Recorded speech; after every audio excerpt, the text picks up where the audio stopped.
ကိုရီးယားမှာပေါ့နော်တကယ်ချင်းနေတဲ့အတူဆီယာမနဲ့အတူပျော်ခဲ့ရတဲ့အချိန်လေးကိုပြန်ပြမှာဖြစ်ပါတယ်အမှန်တကယ်တော့ဒီဗီဒီယိုလေးကပေါ့နော်ကိုထွန်းတို့ဒီကိုရီးယားကိုစရောက်ကစားအကြောင်းတက်တဲ့အချိန်မှာပေါ့နော်ပထမဆံမေစာပြီးသွားတဲ့အချိန်မှာဆီယာမနဲ့အတူ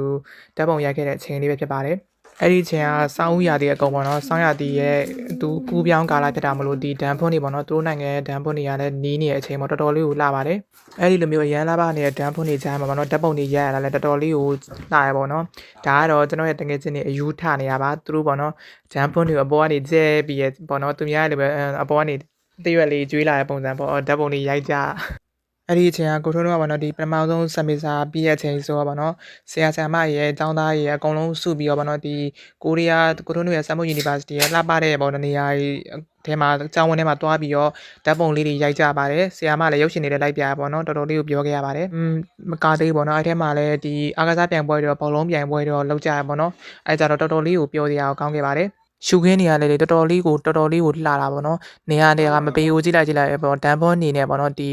သူတို့ရဲ့နိုင်ငံရဲ့ဒီတစ်ပင်လေးရလဲတော်တော်လေးကိုလှရပေါ့နော်ဓာတ်ပုံတွေကတော့ရိုက်ကြတာပလူတွေကိုပြန်နေရပဲပေါ့နော်အများကြီးပဲ